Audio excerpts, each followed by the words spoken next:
हम है एग्जाम पर कलम से क्रांति।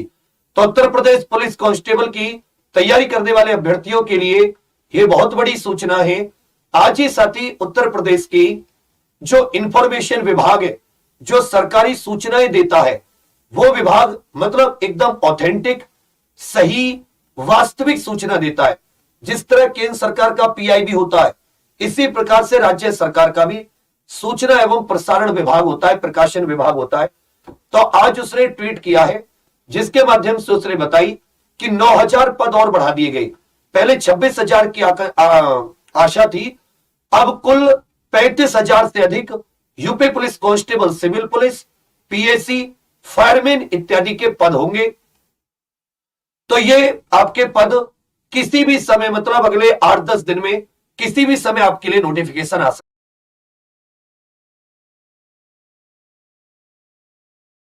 है। तो अब सारे के सारे अभ्यर्थी अभी जीडी में व्यस्त हैं। 10 तारीख से जीडी शुरू हो जाएगा। धीरे धीरे आपकी व्यस्तता कम होती चली जाएगी। वैसे वैसे आप लोग यूपी पुलिस कांस्टेबल की तैयारी शुरू करने लगना। इस समय आपकी मेहनत भी बहुत अच्छे से चार्ज है। तो मैं वही आपको 2-3 चीजें बताना चाहूंगा इससे संबंधित। सबसे पहली बात तो उत्तर प्रदेश पुलिस कांस्टेबल के लिए 12वीं कक्षा का उत्तीर्ण होना आवश्यक है। फॉर्म की अंतिम डेट तक 12th क्लास आपने 12वीं पास की हो। दूसरी बात, इसमें जो आयु होती है वो 18 से 22 वर्ष की। यह बहुत महत्वपूर्ण पॉइंट है कि आयु कितनी है, 18 से 22 वर्ष। और ये 1 जुलाई को काउंट होती है, जिस वर्ष भी भर्ती आती है। हालांकि इसमें छूट की मांग अभ्यर्थियों की ओर से की जा रही है। अब छूट सरकार देती है नहीं देती, ये मतलब देखने वाली बात होगी। क्योंकि जैसे 3 वर्ष की छूट जीडी में दी गई, इसमें भी कम से कम 2 से 3 वर्ष की छूट जरूर दी जानी चाहिए। क्योंकि कांस्टेबल की लास्ट भर्ती 2018 में आई थी, 5 साल हो गए। तो इसी बीच में मान लेता हूं पुलिस कहती है कि भाई हमने 1 लाख भर्ती करी, ठीक है, अच्छी बात है, स्वीकार करते हैं। लेकिन कम से कम वो 1 लाख भर्ती आपने कितने दिनों की पेंडिंग करी, वो भी तो देखिए ना।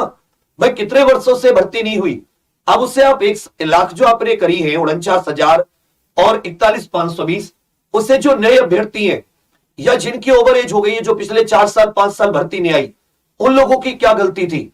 तो इसमें कम से कम 2 से 3 साल की छूट तो सरकार को नैतिक तौर पर भी देनी चाहिए, एक इंसानियत के तौर पर भी देनी चाहिए। और केंद्र सरकार ने छूट दी है, तो मुझे लगता है राज्य पर भी दबाव है और छूट के पूरे चांस है। क्योंकि जीडी तो पिछले साल भी आया था 2021 में, तो केंद्र सरकार तो कहती हम तो छूट नहीं दे रहे, हमने तो पिछले साल भी हुआ है, लेकिन उन्होंने 3 वर्ष की छूट दी। तो यहां चांस है कि भाई यहां पर आपकी छूट की मांग मान ली जाएगी। महिलाओं की आयु 18 से 25 वर्ष, ये पुरुष की, ये महिलाओं की। SC ST OBC को वही अपने अपने वर्ग में 5 वर्ष की छूट। उच्च आयु में ऊंचाई की बात करें तो पुरुष कैंडिडेट सामान्य OBC SC वर्ग के 168 और ST वर्ग के अभ्यर्थियों की ऊंचाई 160, महिलाओं की 152 सेंटीमीटर और ST वर्ग की महिलाओं की 147 सेंटीमीटर। लगभग 150 प्रश्न आते हैं, हर एक प्रश्न 2 नंबर का। 4 सब्जेक्ट होते हैं, इसमें क्या हो जाते हैं, 4 सब्जेक्ट। रीजनिंग के 55 प्रश्न करने का मतलब यह है, हालांकि आते तो रीजनिंग में भी 37-38 ही है, लेकिन रीजनिंग का एक पोर्शन, मैथ का एक पोर्शन रीजनिंग में काउंट होता है। तो उसे वो सवाल होते मैथ के, लेकिन लगते वो रीजनिंग जैसे हैं, मतलब उनका तरीका जो होता है वो रीजनिंग जैसा होता है। फिर दौड़ भाग 4800 मीटर 25 मिनट में लड़कों के लिए, और महिलाओं के लिए 2400 मीटर की दौड़ 14 मिनट में, ये इसकी दौड़ भाग है। पिछले कट ऑफ की बात करें तो आप ये समझ सकते हैं कि कट ऑफ जो पिछली है उन पर मैं अलग भी वीडियो बना दूंगा, पहले भी बनाई है, काफी हाई रही है।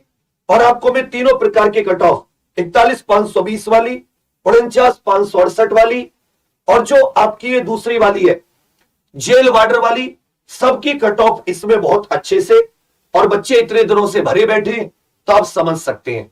दूसरी चीज, इसकी जो हम लोग क्लास हमारी सुबह 8 बजे से चल रही है, 8 से सुबह 12 बजे तक, फिर शाम में 8 से 10 बजे तक। अभी सुबह शाम में शुरू हो जाएंगी 0 से बिल्कुल एकदम, लेकिन अभी क्योंकि जीडी है तो अभी हम लोग इस पर नहीं जाएंगे ज्यादा। हम लोग 16 जनवरी के आसपास से हम लोग क्लासेस शुरू करेंगे बिल्कुल जीरो से। अभी भी क्लास चल रही है, अभी भी क्लास चल रही है, लेकिन क्योंकि अभी ज्यादातर स्टूडेंट जो है वो जीडी में व्यस्त है, हम प्रॉपर जो क्लासेस की शुरू करेंगे वो 16 से एकदम जीरो से 3 महीने का 90 दिन का टारगेट लेकर।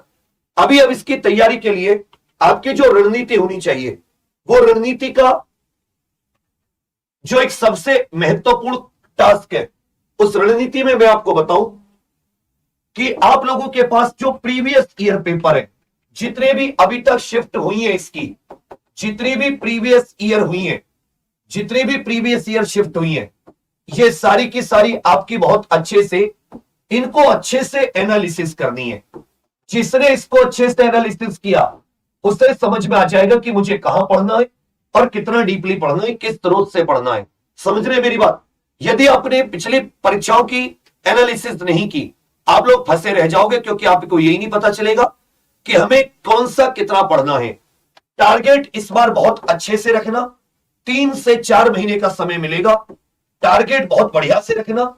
90 से 100 दिन की तैयारी बिल्कुल बिना विचलित हुए, जितनी देर थ्योरी पढ़ो, जितनी देर थ्योरी तैयारी करो, उसी का आधा समय रिवीजन में भी जरूर दो। एक टाइम टेबल बिल्कुल फिक्स कर लेना, एक फिक्स टाइम टेबल, दुनिया इधर से उधर हो जाए, कौन क्या कर रहा है, कैसे पढ़ रहा है, उसको देख के नहीं, अपना एक फिक्स टाइम टेबल, अपने एक फिक्स टाइम टेबल के साथ शेड्यूल कि मुझे ये चैप्टर का ये टॉपिक इस दिन पढ़ना है, ये आज खत्म करना है, आज इसकी मुझे रिवीजन करना है और आज मुझे इसका दोबारा रिवीजन करना है। एक एक चीज जब आपकी बन गई, उसके बाद में आप देखोगे कि आपका स्कोर भी बढ़ता जाएगा और आप अच्छे नंबरों से पास भी करोगे। अब ये सब आपको कहां मिलेगा? प्रीवियस ईयर तो शिफ्ट वाइज सॉल्व आपको example.com पर मिल जाएगा, इसमें कोई शक नहीं है। एग्जाम्पल ऑफिशियल एप्लीकेशन पर सिलेबस मैंने पहले भी डाल रखा था, मैं इसको दोबारा डाल दूंगा। इसमें सिलेबस वगैरह सब कुछ बहुत ध्यान से है, प्रत्येक